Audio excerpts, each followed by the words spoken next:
가장 중요한 건 보험료 못지않게 가입 금액대, 우리가 이제 담보들 있죠. 보장하고 있는 이 담보들의 가입 금액도 축소된다라는 얘기를 좀 해드렸습니다. 그 중에 하나들이 이제 암, 이대 질환과 관련된 진단비도 축소할 것이다라는 얘기를 지금 나오고 있거든요. 근데 이게 우리나라 사망 원인들, 사람들의 사망 원인이라고 하는데 어떤 식으로 지금 이 부분들이 되어 있는지 이 부분부터 좀 살펴보도록 할게요. 네, 2019년도 대한민국 사망 질병 순위인데 암이 모든 거의 연령에서는 1위를 차지하고 있습니다. 그만큼 요즘 암보험 하나 없으신 분들은 거의 없다라는 거죠. 근데 2위, 3위 같은 경우는 각 연령에 따라 조금씩 다릅니다. 20대부터 40세 미만까지는 2위가 심장질환이고 3위가 뇌혈관, 그리고 30대부터 39세는 또 간질환이 있습니다. 그리고 40대의 2위에 또 간질환이 있고요. 50대도 간질환이 있고 그 이후에는 심장질환과 뇌혈관 질환이 많이 분포가 되어 있습니다. 그리고 80세 이상에는 또 알츠하이머라고 해서 치매에 관련된 사망도 4위에 있다라는 거죠. 근데 여기에 간질환이 있는 부분은 우리나라 이제 문화와 좀 관련이 있는데 워낙 회식 문화도 많고 술에 관대하다 보니까는 이런 간질환에 관련된 부분이 좀 높게 나타나고 있고요. 평균적으로 보면요.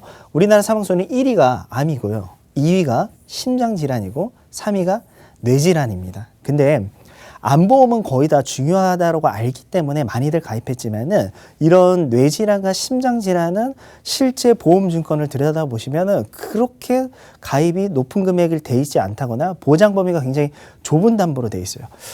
생명보험사에 보험 가입하신 분들 같은 경우 심장질환은 급성 심근경색이라는 담보로 가입이 돼 있으실 거예요.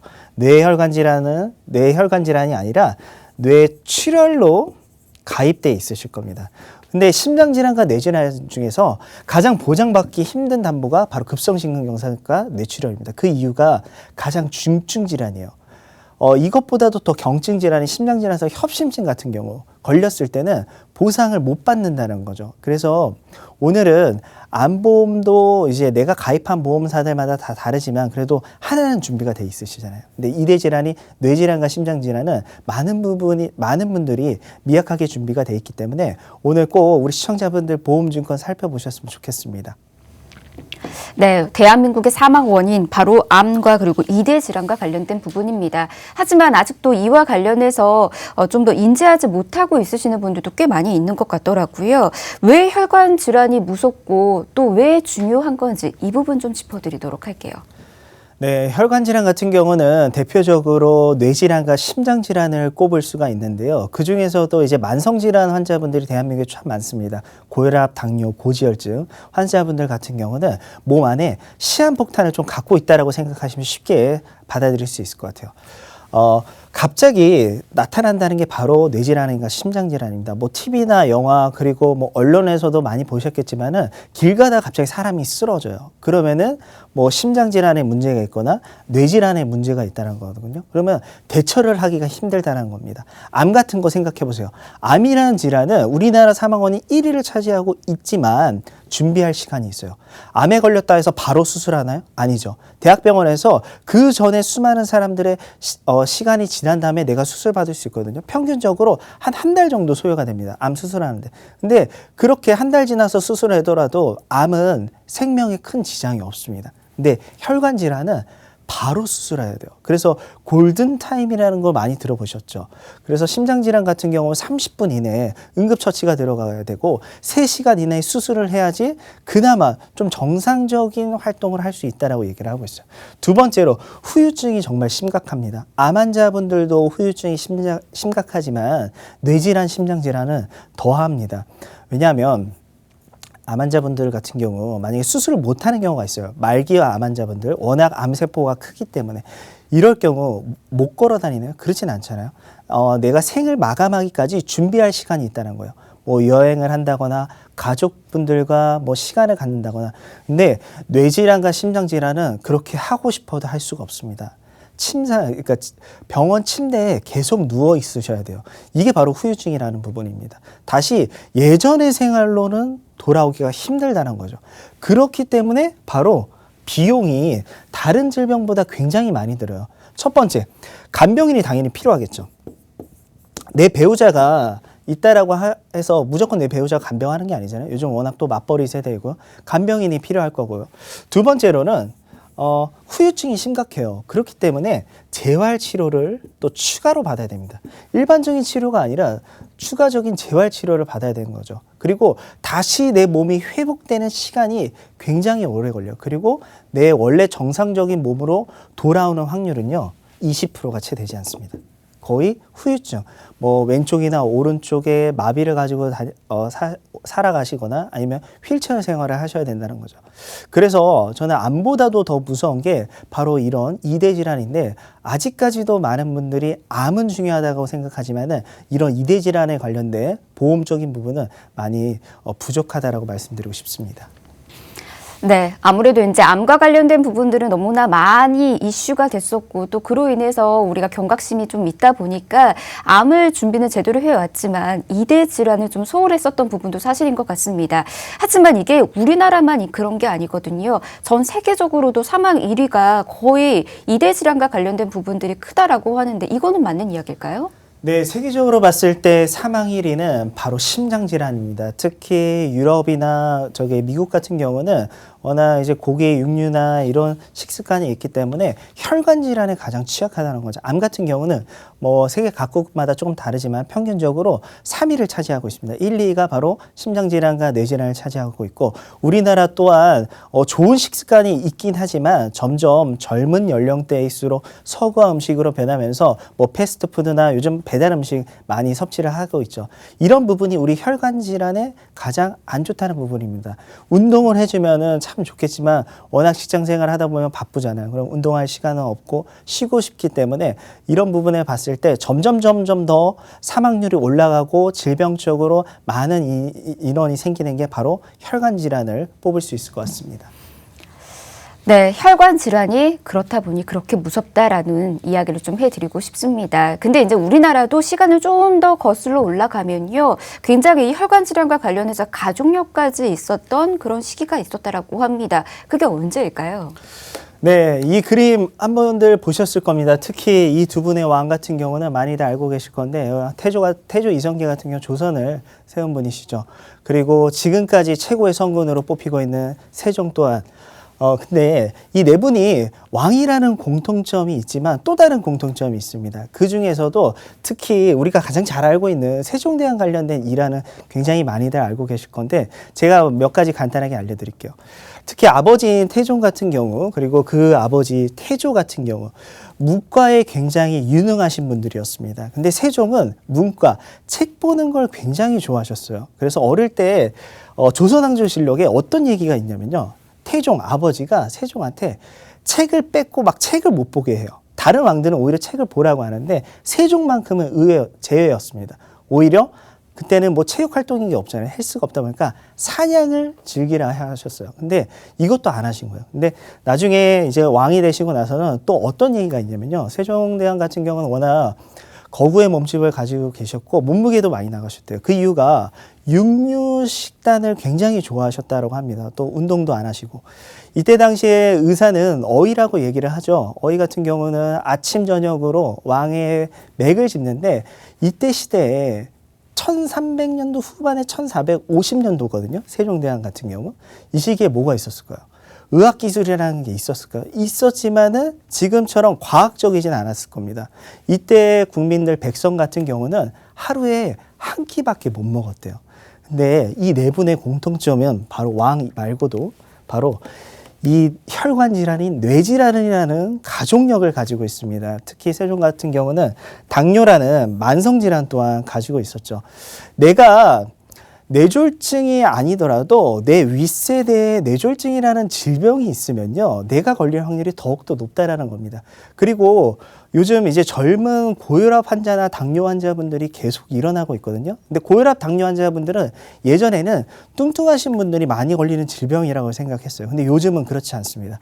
젊은 분들도 고혈압에 많이 걸리고 있는데 이런 부분이 다 가족력이라는 거죠. 그래서 유전자라는 게 굉장히 무서운 게, 아마 우리 부모님을 보시면 알 거예요. 나랑 비슷한 점이 외모 말고도 뭐 문화라는 부분, 그리고 식습관 관련된 부분, 이런 게 많습니다. 우리 병도 마찬가지예요. 암도 내 아버지나 어머니, 뭐 형제 자매 암이 있으면 내가 암에 걸릴 확률이 높다라고 얘기하고 있잖아요. 치매도 마찬가지고요. 근데 그 중에서도 바로 혈관 질환 관련된 부분이 더욱더 크기 때문에 만약 내 가족 중에 뇌질환이나 심장 질환 이런 걸 가지고 계신 분들 같은 경우는 더욱더 이 혈관 질환을 조심하셔야 될 것 같습니다. 네, 뭐 태종도 그렇지만 우리가 이제 흔히 잘 알고 있는 세종대왕을 보면은 뇌혈관 질환과 관련해서 굉장히 오랫동안 고생을 하셨고요. 그리고 또 다른 질환, 이 만성 질환에도 굉장히 취약하셨던 분인 걸로 좀 알려져 있는 것 같습니다. 이 얘기를 딱 들어보면 만성 질환과 그리고 이대 질환 절대 무시할 수 없는 그런 질환이다라는 생각이 들거든요. 김희아 전문가님, 그만큼 또 연관성이 깊겠다라는 생각이 드는데 어떻게 생각하시나요? 네, 그 중에서도 뇌졸중을 일으키는 원인 중 가장 높은 게 바로 이제 고혈압입니다. 이제 고혈압 같은 경우는 특히 만성 질환 중 가장 많은 국민들이 가지고 있는 질병 중 하나인데, 고혈압, 당뇨, 그다음에 이상지질은 고지혈증이에요. 이 세 개 만성 질환 약만 드신다고 해서 문제가 전혀 없다 이렇게 생각하시면 큰일 납니다. 왜냐하면 꾸준한 관리가 계속해서 필요하시고요. 관리를 하신다 하더라도 우리 기후에 관련해서 특히 겨울철 갑자기 추워질 때 이럴 경우 혈관이 수축해서 쪼그라들거든요. 그래서 뇌질환이나 심장질환이 많이 발생을 합니다. 그 중에서도 고혈압이 가장 많은 부분을 차지하고 있고요. 그 다음에 흡연 관련된 부분. 담배 안 피시는 분들이라 해서 뭐 크게 걱정이 안 되겠지 이렇게 생각하시면 안 되고, 만약에 만성질환이 있으면 더 위험하겠지만 특히 여기에 추가로 흡연까지 하신다 그러면 더욱더 높아지시는 거예요. 그리고 심방세동 같은 경우는 심장질환 중 한 가지라고 보시면 될 것 같습니다. 그래서 이제 우리나라 만성질환 환자가요 1000만입니다. 1000만. 우리나라 국민이 5천만이 넘거든요. 5분의 1이 이렇게 만성질환 환자분들이 많다라는 거죠. 근데 보험은 다들 준비를 하고 계시겠지만은 그 중에서도 바로 혈관 질환인 뇌질환, 그 다음에 심장 질환인데 지금 뇌졸중을 일으키는 원인이 써 있잖아요. 근데 생명보험사 앞서서 제가 뇌출혈 돼 있다라고 얘기했죠. 뇌출혈은 보장을 못 받아요. 뇌졸중에 걸리면. 왜? 이것보다도 더 경증 질환이 뇌졸중이고 뇌졸중보다도 더 경증 질환인 바로 뇌혈관 질환이기 때문에 우리는 되도록이면 보험을 가입을 한다라고 하면은 가장 보장 범위 넓은 담보를 선택해야 될 것 같습니다. 네, 만성 질환 지금 겪고 계시는 분들, 이와 관련해서 이제 질병으로 또 고생하고 계시는 분들은 이대 질환에 있어서 더더욱 준비 철저히 해 보시길 바랍니다. 자, 그러면 이제 어떻게 보험을 준비하면 되는지 그게 더 궁금하시잖아요. 자, 그 정보들 지금부터 또 이제 만나보도록 할게요. 보험 준비 그러면 어떻게 하면 좋을까요? 네, 일단은 내가 자신을 알아야겠죠. 내가 가입한 보험을 먼저 확인을 해 보셔야 됩니다. 근데 거의 다 이제 방송을 볼 때는 알아봐야지. 근데 끝나면 또 우리가 귀찮다 보니까는 다들 생각을 잊어버리시는데 지금 바로 확인하시면 돼요. 증권을 찾기 어려우신 분들 같은 경우 저희 보험 365로 연락을 주시면은 저희가 주민번호를 통해서 가입하고 계신 모든 보험을 다 조회가 가능합니다. 그래서 그 안에 들어가 있는 세세한 담보까지 모두 다 확인할 수 있기 때문에 먼저 내 보험을 살펴볼 필요가 있을 것 같습니다.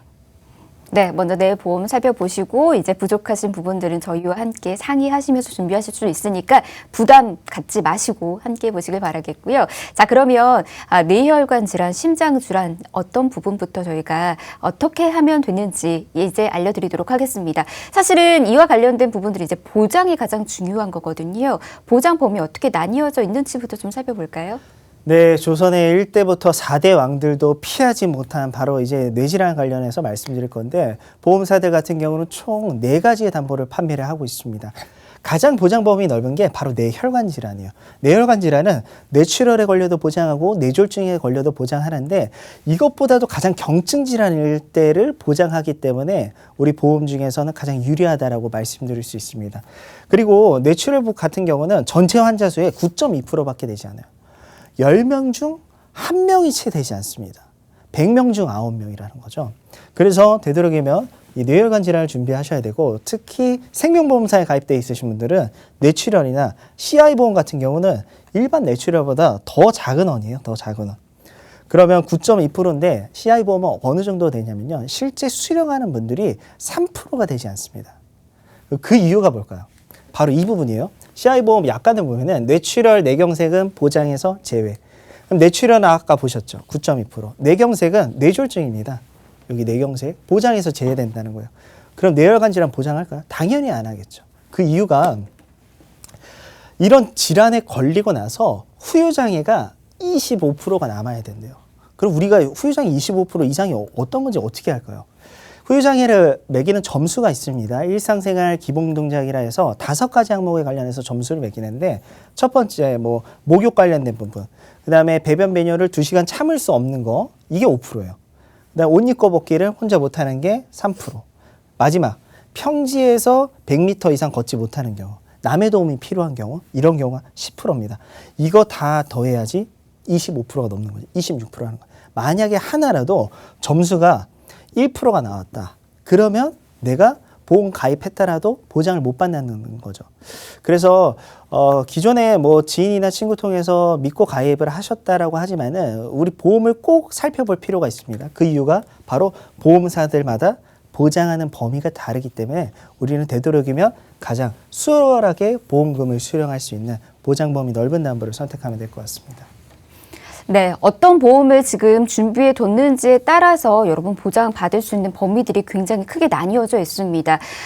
흔히 우리가 이제 CI 보험을 가지고 있으시는 분들은 보장 범위가 굉장히 클 것이다라고 생각하시겠지만 앞서서 소개해 드렸어요. 굉장히 보장받기 힘들고 그리고 또 나중에 더욱더 골칫거리가 될 수도 있거든요. 이 부분 꼭 확인해 주시길 바랍니다.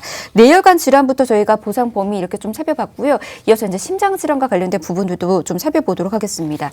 이 부분은 어떤 부분들을 숙지해 두면 좋을까요? 네, 우리나라 사망 원인 2위를 차지하고 있는 게 바로 이 심장질환인데 심장질환에 관련된 환자와 수술이 얼마나 많은지 저희가 통계청 자료를 가져와 봤습니다. 2017년도 대한민국 수술 건수에서 가장 많은 부분 10위가 바로 협심증이라는 심장질환 중 한 가지고요. 그걸로 인한 수술 7위에 스텐트 삽입 수술이 있습니다. 1위부터 6위는 우리가 주변에서 많이 들어본 수술이에요. 뭐 백내장, 치액, 그리고 뭐 관절, 무릎 이런 수술이 그 위에 있는데 7위만 중증 질환인 스텐트 삽입 수술이라는 거죠. 스텐트 삽입 수술은 협심증일 때 하는 수술이 바로 스텐트 삽입 수술입니다. 근데 50대 이상 수술 인원 중에 4위가 바로 스텐트 삽입 수술이 차지했습니다. 왜 이렇게 높은 순위에 차지를 하고 있냐면요. 그 중에서도 보험사들이 심장질환 보상하는 걸 먼저 아셔야 돼요. 먼저 허혈성 심장질환의 안에 협심증이 있죠. 그러면 내가 급성심근경색으로 준비되어 있으신 분들은 협심증을 보상을 못 받는다는 거죠. 그럼 급성심근경색 어떤 분들이 되어 있을까요? 생명보험사에 가입한 분들, 손해보험사에서도 2017년도 이전에 보험 가입하신 분들은 모두 다 급성심근경색으로 되어 있습니다. 허혈성 심장질환을 판매한 시기는요. 손해보험사가 2017년도 7월 이후부터 판매를 시작을 했어요. 그전에는 가입해봤자 뭐 300만 원, 600만 원 수준인데 지금은 유병자분들이든 건강한 분들이든 모두 다 2천만 원까지 준비가 가능해요. 그럼 전체적으로 봤을 때 급성심근경색 환자 볼게요. 수 10.2%예요. 이제 10명 중 1명 정도 되겠네요. 그럼 나머지 9명, 나머지 10명은 누구냐? 바로 다 협심증 환자입니다. 전체 심장질환의 70%가 바로 이 협심증이라는 거죠. 협심증과 가장 연관이 많은 질병이 바로 고혈압이라는 또 질병을 가지고 있고요. 근데 보시면 급성심근경색보다 더 작은 원이 있죠. 바로 CI 보험 가입하신 분들, 중대한 급성심근경색이요. 다른 점은 어떤 부분이냐면요. 먼저 이거 보여야 돼요. 맨 마지막. 협심증 및 심근형, 심근증 보장 제외된다. 당연히 보상 안 된다는 겁니다. 그럼 어떤 부분이냐? 두 가지 특징을 새롭게 보여야 된대요. 먼저 첫 번째 심전도 변화, 뭐 ST 분절, 티파, 큐파 새롭게 출현을 해야 된다는 거예요. 심전도가 그전과 다르게 출현해야 된다는 거예요. 그리고 특이적 생물학적 이런 표현이 굉장히 애매모호한 겁니다. CI 보험 중대한 급성심근경색, 중대한 뇌졸중, 중대한 암 애매모호하다는 거죠. 이런 부분이 보험사들 입장에선 더욱더 유리하게 작용하기 때문에 보험금을 수령하기가 힘들다는 거죠. 그리고 일반적으로 CI 보험 같은 경우는요. 기존의 종신보험보다도 보험료가 더 비쌉니다. 왜냐하면 이런 질환에 걸렸을 때 사망보험금을 미리 주거든요. 근데 이런 질환에 걸리기가 보시다시피 굉장히 어렵다라는 거죠. 그래서 지금까지도 아직까지 CI보험 계속 유지하고 계신 분들이 많습니다. 지금까지 보험료 납입한 게 아깝기 때문에. 하지만 미래를 봤을 때는 의료기술이 변화하고 우리가 그만큼 빨리 질병을 알아내기 때문에 되도록이면 가장 경증 질환인 허혈성 심장질환과 뇌혈관 질환을 준비해야 될 것 같습니다.